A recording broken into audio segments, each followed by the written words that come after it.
Assalamualaikum warahmatullahi wabarakatuh. Selamat sore. Mudah-mudahan kita semua selalu dalam keadaan sehat walafiat. Hari ini tanggal berapa ya? Tanggal 26 April 2024. Kembali kita akan bersama-sama membuat resume fundamental saham dari laporan terbaru ya, triwulan 1 2025. Ada beberapa emiten yang sudah melaporkan sekitar 30-an dan beberapa sudah memenuhi kriteria kita ya. Jadi pembahasan kita ini lebih utama kepada saham-saham yang memenuhi kriteria ya. Yang emiten yang tidak kita bahas berarti dalam opini saya itu belum memenuhi kriteria ya, seperti itu. Sebelum kita lanjut, saya ingin disclaimer dulu bahwa ini adalah bahan pemikiran tambahan ataupun bahan edukasi. Jadi ini bukan perintah untuk melakukan aksi beli atau jual ya. Ini hanya sebagai bahan pembanding karena setiap investor itu punya cara masing-masing. Kemudian juga saya sudah membuat playlist untuk triwulan 1 2025. Anda bisa cek lagi playlist itu yang sudah saya letakkan linknya di deskripsi. Silahkan cek di situ ya untuk melihat saham-saham atau emiten-emiten yang saya sudah bahas sebelumnya. Kemudian juga bagi Anda yang merasa bahwa pembahasan kita ini bermanfaat, jangan lupa untuk klik like, subscribe, dan share ya. Kemudian juga bagi Anda yang ingin berkontribusi terhadap pembahasan kita, silakan nanti ditransfer ke nomor rekening yang tertera di pembahasan kita. Baik, yang pertama ini STAA Sumber Tani Agung ya. Coba kita perbesar dikit nih ya. Sumber Tani Agung ya. Mereka sudah melakukan ini ya, RUPS di tanggal 23 bulan 5 ya. Baik, yang pertama ini tadi kan secara umum sudah memenuhi kriteria ya. Kita langsung saja ke data sini ya, bahwa keuntungannya ini di triwulan 1 sekarang ini growth value-nya ini 22,17%. Artinya perusahaan ini masih dalam kriteria ya, masih dalam kriteria fast grower, keuntungannya besar ya. Oke, tunggu bentar di sini. Nanti kita cek juga nanti di dividennya ya. Kemudian karena dia fast grower seperti biasa, berarti PBB 2,5 ini tidak menjadi patokan, dan sebenarnya dia juga masih di bawah dari 2,5 atau 1,5, berarti di sini dia masih bertumbuh wajar. Oke, apakah saat ini boleh masuk? Nah, dari segi valuasi ya, perusahaan ini kita masih diberikan kesempatan ya. Kita masih diberikan kesempatan untuk bisa masuk. Jadi secara valuasi masih bisa untuk kita beli. Kemudian kita cek dulu ya untuk dividennya. Oke. Kemudian dari segi dividen ini kita cek bahwa mereka baru akan melaksanakan RUPS ini tanggal 23 bulan Mei ya. Masih sebulan lagi, jadi kita masih berpatokan pada data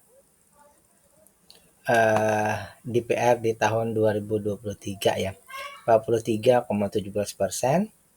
Kalau kita masih mendasarkan kepada itu, berarti ya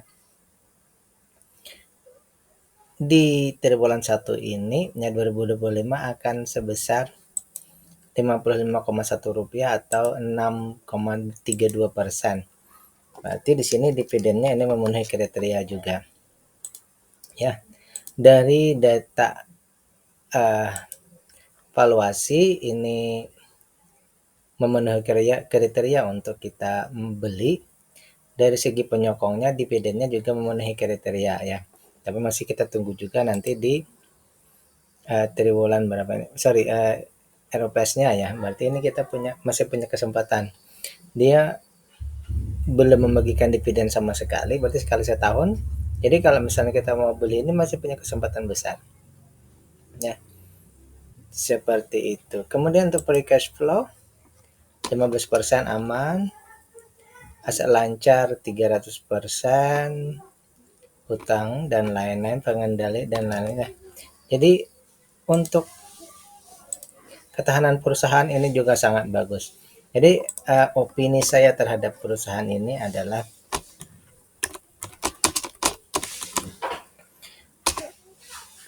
layak invest ya, artinya bagi kita yang belum beli ya. Kalau menurut opini saya pribadi, kita yang belum beli di sini kita masih diberikan kesempatan untuk uh, masuk. Bagi yang belum, bagi yang sudah berarti masih ada kesempatan untuk beli lagi karena dia masih berada di valuasi yang murah ya. Artinya di sini harganya belum kemana-mana ya. Berarti masih diberikan kesempatan untuk akumulasi. Untuk dividennya sekitar 6% ya. Baik, kalau misalnya Anda atau kita ya mau membeli perusahaan ini, berarti langkah selanjutnya ada dua ya. Yang pertama, cek GCG perusahaannya, apakah perusahaan ini manajemennya memenuhi kriteria Anda atau manajemennya ini bagus ya. Kalau manajemennya bagus, tidak ada masalah, tidak ada kasus, berarti silakan dilanjut. Kalau ada, pertimbangkanlah untuk tidak masuk karena manajemen yang baik itu adalah nomor satu, valuasi itu nomor dua. Kemudian juga kalau mau apakah ada nanti dia berkembang cepat atau lambat, mungkin di sini kita perlu melihat juga public expose-nya atau rencana-rencana ke depan mereka, apakah ada corporate action dalam waktu dekat. Coba kita cek dulu ya. STAA.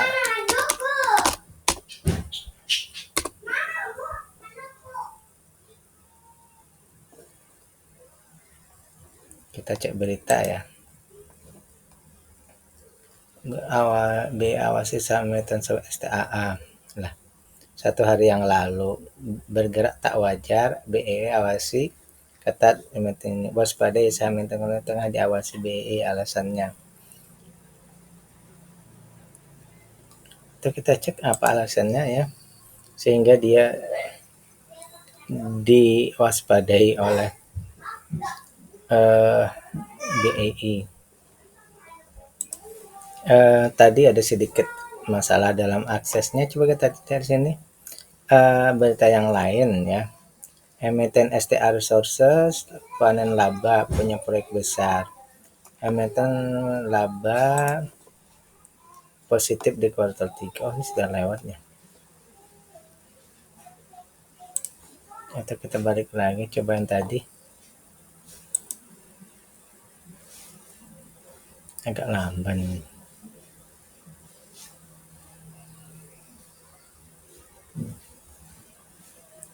Oke, kita belum bisa akses. Oke, sampai di situ dulu ya. Soalnya tadi berarti silakan lanjut ke cek GCG perusahaannya dan cek juga nanti tentang ekspor perusahaan, tentang corporate action yang akan mereka lakukan. Corporate action terdekat adalah tanggal 23 bulan Mei, itu RUPS untuk menentukan besaran berapa, salah satunya ya, berapa dividen untuk tahun 2024. Selanjutnya yang kedua, BBTN, Bank Tabungan Negara Persero ya. Secara umum di sini seperti biasa bahwa semuanya memenuhi kriteria. Hanya di sini ya, ini memang saya pendapat, ini opini saya ya. Padahal sebenarnya semakin banyak dana pihak ketiga itu semakin bagus ya. Kalau dari perhitungan seperti itu, maka semakin banyak di sini semakin bagus ya. Ini sangat banyak sekali dari modal dari pihak ketiga. Tapi saya sendiri berpendapat bahwa kalau kebanyakan juga kalau tidak bisa didistribusikan nanti malah nanti menjadi beban juga bagi bank ya. Kalau dia bisa mendistribusikan tidak masalah. Kalau tidak bisa, maka terjadi dana pihak ketiga menumpuk, maka nanti pembayaran bunganya juga besar ya. Saya biasanya menargetkan 500 sampai 1000 ya. Kali ini sudah khawatir kalau nanti capital at equity ratio-nya itu yang nanti kelebihannya. Padahal itu minimal itu kan 15 ya, minimal 15. Kalau bisa lebih bagus, lebih besar lagi seperti itu. Baik, secara umum datanya bagus semua kecuali sebelah sini ya, kalau menurut saya pribadi ya.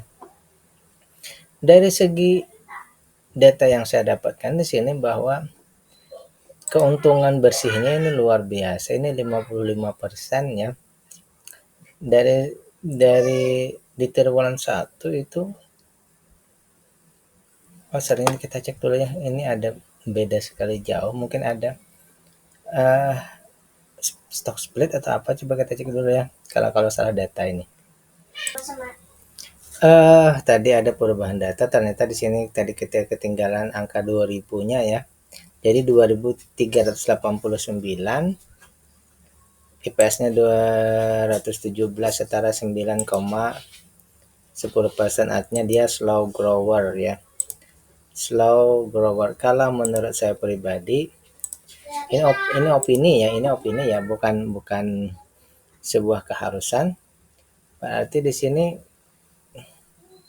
kalau menurut saya pribadi ini belum memenuhi kriteria kita ya, di 10% ke atas ya. Berarti di sini kalau menurut pribadi saya ada dua, di slow grower dan di sini lebih dari 1000 ya. Bisa juga kita cek lebih jauh di sini. Untuk price to book value-nya ya, ini 0,43.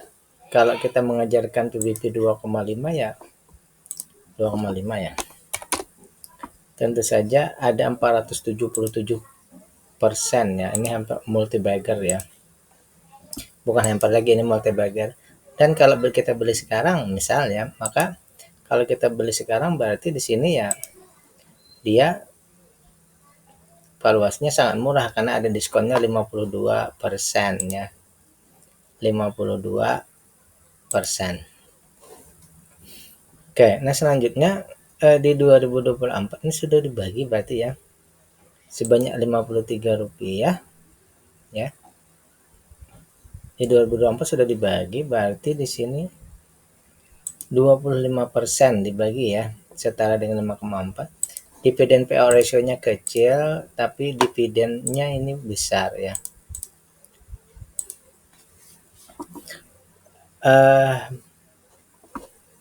Dari sini, kalau dari sini sebenarnya nggak bisa ya. Valuasinya bagus ya, valuasinya kalau kita mau beli ini murah ya, plus proyeksi ini hampir 5 kali lipat ya. Kemudian dividennya sudah memenuhi kriteria. Untuk ketahanan perusahaan ini free cash flow-nya 5%, lumayan ya. Aset lancar, oke. Kemudian tadi sampai di sini dulu ya. Kalau yang di sini tadi dengan PK3 tadi menurut saya sepertinya begini, bahwa di angka seperti ini jumlahnya sudah termasuk besar ya. Mungkin perusahaan atau emiten sebaiknya menambah modal ya, supaya menyeimbangkan. Mungkin pemahaman saya seperti itu.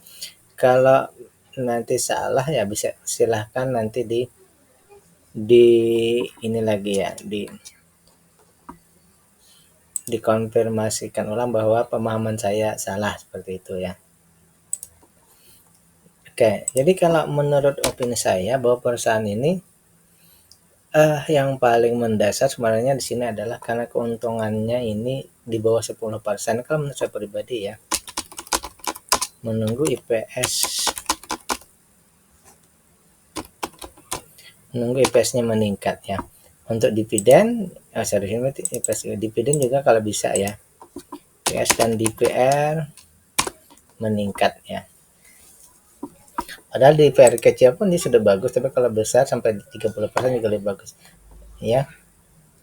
Jadi di sini yang paling mendasar di sini ya, karena dia kurang dari 10% dan dividen payout ratio-nya kalau bisa meningkat lebih dari 30%.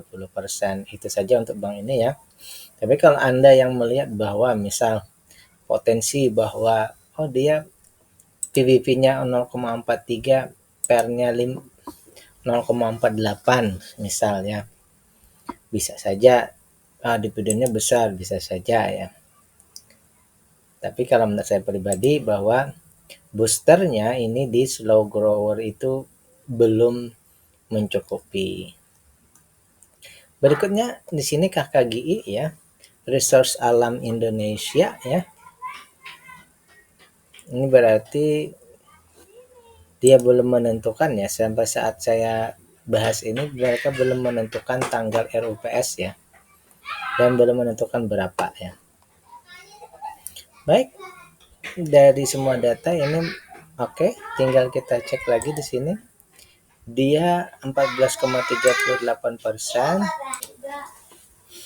keuntungannya 14,38%, berarti dia termasuk untungnya standar ya. Untungnya standar.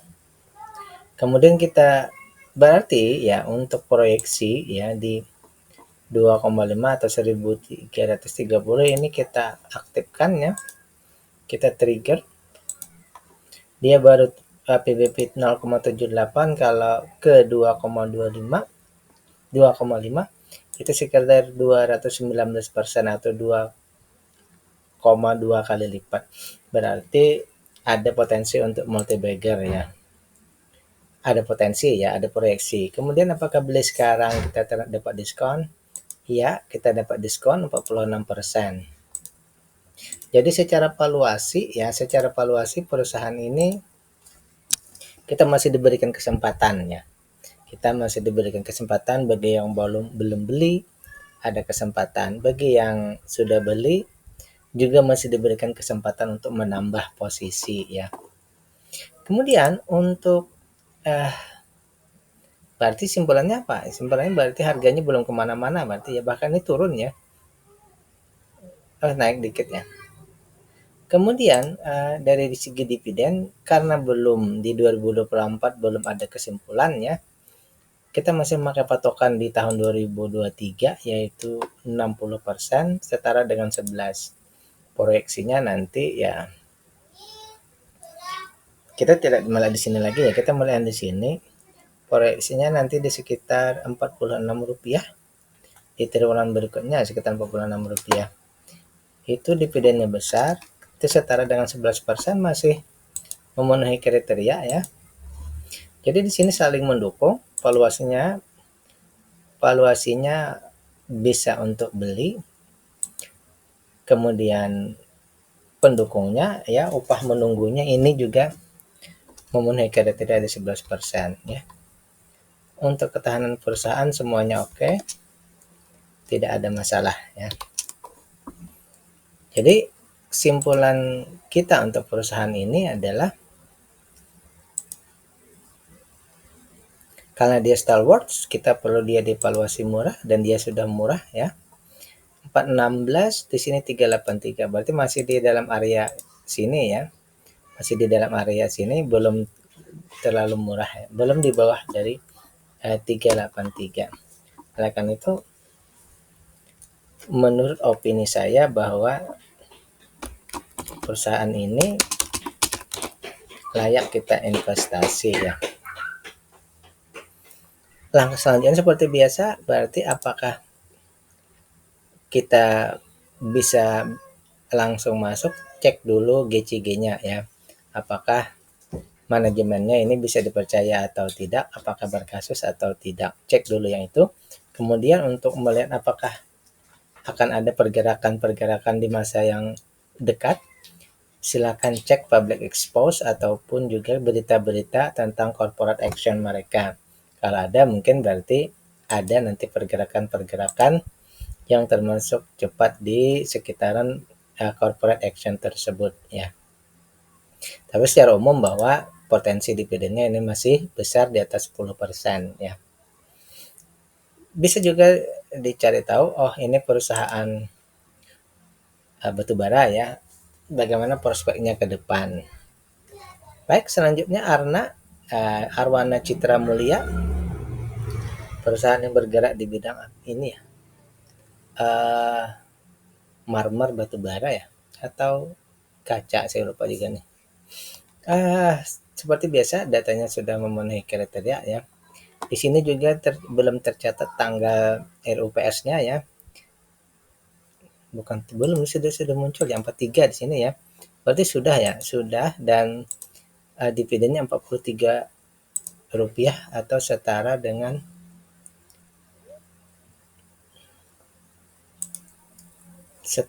74%. Oke, kita lanjut. Yang pertama bahwa Arna ini untungnya 22,06% ya. Berarti dia termasuk perusahaan dengan untung besar. Ini patut dikejar ya. Berarti untuk bagian ini PBB 2,5 tidak kita jadikan patokan ya. Tidak jadi patokan karena sekarang PBB-nya sudah 2,24 ya. Hampir di 2,5 ya.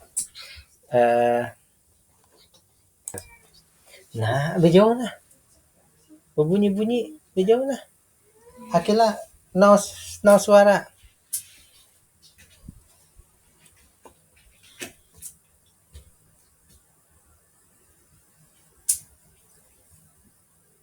Nah, bejauhan lah. Buat aja nah.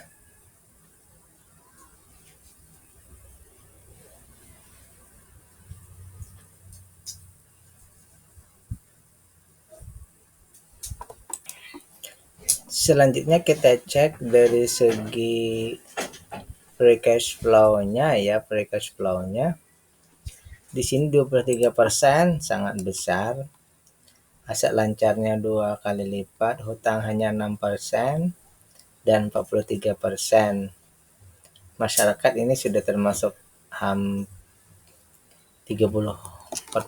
39 ya. Hampir 40 ya. Udah awas-awas itu ya. Udah mendekati itu lampu kuning sebenarnya ya. Kenapa dikatakan lampu kuning? Karena ini kan jumlah saham yang beredar di masyarakat itu, jumlah saham yang bisa ditradingkan itu 100%. Artinya pengendali bisa menjual belikan semua saham mereka juga ya. Kemudian 39% berarti hampir 40%. Kalau menurut saya dengan 40% itu sudah termasuk terlalu besar kalau dia semua saham itu bisa ditradingkan seperti itu. Sekarang kita sampai pada simpulan menurut saya pribadi ya, opini saya, berarti bisa saja salah ya. Karena ini hanya untuk bahan pertimbangan saja, bahan edukasi ya. Menurut saya pribadi berarti di sini yang pertama ya, menunggu harga ya, menunggu harganya membaik ya. Itu yang pertama. Yang kedua tadi menunggu retailnya. Kenapa? Karena ini jumlahnya sudah 39% ya, termasuk besar ya. Jadi ada dua yang menjadi patokan kita, harganya supaya membaik dan retailnya juga berkurang seperti itu ya. Dua data ini yang perlu kita cek lebih jauh ya. Untuk bisa masuk di perusahaan ini ya, kita sebaiknya menunggu lagi data-data ini membaik ya. Meskipun dia untungnya sangat besar, tapi dia juga perlu valuasinya yang lebih murah dan jumlah retail yang agak berkurang. Seperti itu ya.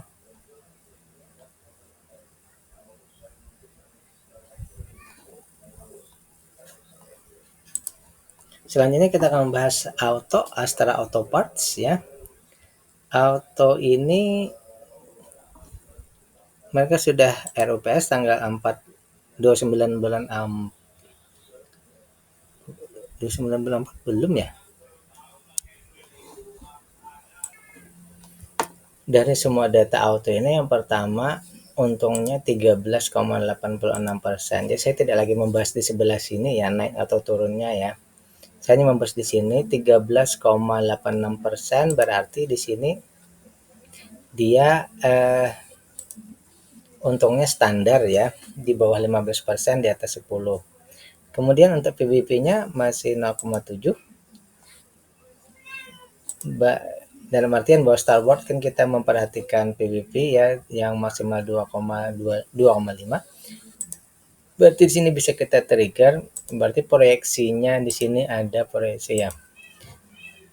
Ada kemungkinan 2,59 kali atau ada potensi untuk multi bagger. Kemudian apakah beli sekarang kita dapat diskon? Ya.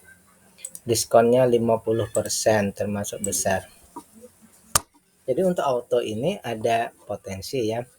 Tapi dari segi sini bahwa dia untungnya masih standar ya, tidak dalam kategori bahwa untungnya besar. Ya, dia untungnya standar, tapi valuasinya murah. Untuk dividen ini ya, oh ya ternyata maksudnya begini, tanggal 29 nanti ya, itu RUPS, kemudian mereka ada membagikan sudah interimnya 57 ya. Karena itu belum bisa kita jadikan patokan, kita masih memakai di tahun 2023 ya, kita makan 2023 atau 44%. Jadi nanti setara dengan 8,9%. Jadi untuk dividennya ini memenuhi kriteria kita, yaitu di atas 30% dan di atas 6% ya.